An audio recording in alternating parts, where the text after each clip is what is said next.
Okay, so we're going to talk about the Radeon Sapphire Nitro Plus 5700 XT. I've had it for about a week, and let me tell you what I think.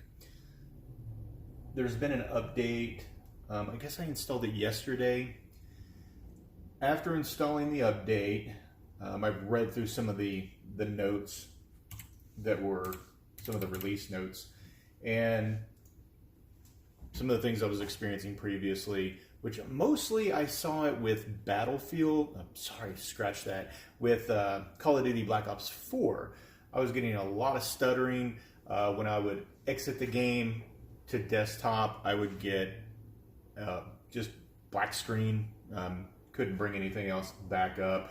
I was also seeing the exact same thing occasionally going into the game. I would have to reset my system completely in order to get it to work again, so I could get anything on my monitor. Game-wise, that's really the only game that I had issues with. I do play Battlefield 5, it worked great. Apex worked great. World War Z worked great. Tom Clancy's Division worked great. Titanfall, pretty much everything that I played other than Call of Duty Black Ops 4 worked perfectly. So, but included in this new update, also there were release notes that pertain specifically to that game. So apparently AMD is aware that this graphics card is having issues in that game. The next thing, after I installed the AMD update, the Radeon update yesterday, I started getting this interesting screen. And this would pop up. I had a screensaver that would come up after a couple of minutes or a few minutes. And so basically what you just saw on the screen was what I was receiving. Don't know what that's about, but maybe that'll be fixed in a future update as well. Temperatures with the card have been okay, 68, 70 degrees. This Fractal Define R6 case that I have really amazing airflow. I've never had any issues with that. I didn't think the card would get hot for any reason, regardless of what card I had in there. What else can I tell you about it? I did play with the Trix software some.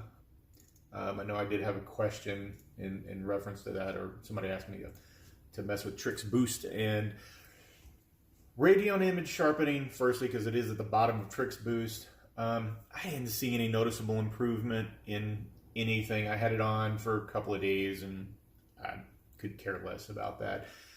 Resolution scale percent, you have a slider that's between performance and quality. Mine's set at 85%, and that's what it came, or how it was when I loaded the Trix software. I scaled it back to in the 40s performance-wise. Me personally, I saw no noticeable difference. The active resolutions, 4K 1440, and a full HD that it has on there.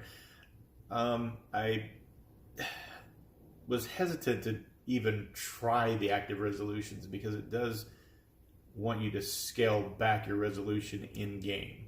So 2176 by 1224 is what it wants you to do in game. So if you have active resolution on, scale back. Apparently that's how it works. So don't know, didn't want to mess with that anymore. I was done with that because I personally saw no major improvement, especially with Radeon image sharpening. Resolution scaling, I would say my monitor is great. The graphics card is doing what it should, so I get the resolution and everything that I want. So I don't see any reason to mess with any of that.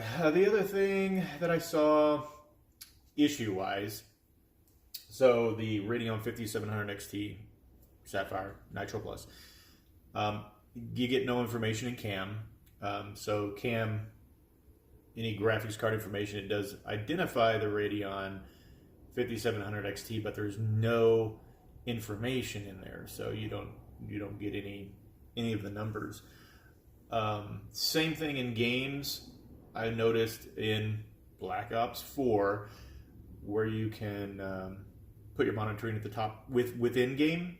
I can get FPS, but I don't get anything like GPU temperatures, anything pertaining specifically with any information with the GPU itself. So maybe that's something that'll come later on, but apparently this thing obviously conflicts with other programs. I was going to load up MSI Afterburner and see if that did anything. If I'd get any monitoring information in Afterburner. Other than that, I did a couple of benchmarks, nothing too exciting. I can give you those numbers if you want them. Give me just a second, I'll get that pulled up. I'll be right back.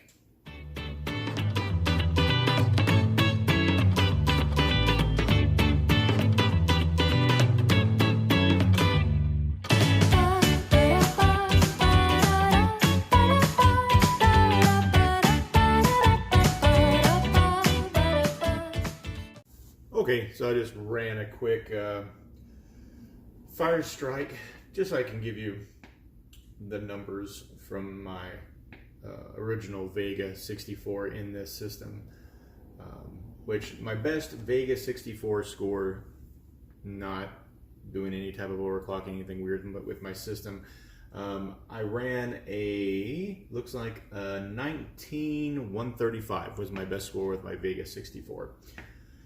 This card, this is the second run that I made, but the first one was 21,617, and just a second ago when I ran it, I got a 21,569 fire strike.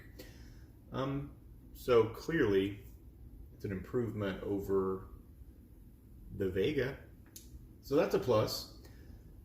So I just wanted to include that, just to kind of give you guys an idea of what kind of a difference from my old card to this card is. Other than that, once again, in most games, I've been happy in using this card. I've seen an awesome improvement over what I was using previously. Other than that, I'm going to get some of the RGB fans as soon as I can find them for this. So we'll go over installing those into this card whenever I get those. So that'll be kind of cool. Not even sure if I want them, but why not try them out? So a little over a week of owning this card. I've been happy with it. Would I have chosen a different card in the 5700 XT series? Probably not. I mean, I guess if I couldn't find this Sapphire card that I wanted, I would have ended up with one of the Red Devils. I've heard that the Gigabyte card in the 5700 XT is good. Pretty much they all, for the most part, I guess, seem to work the same. The only difference in the designs is going to be how well it cools. So this one does a good job. Like I said, 68, 70 degrees is what I'm seeing out of it. I have no overclock. I haven't tried to do any of that.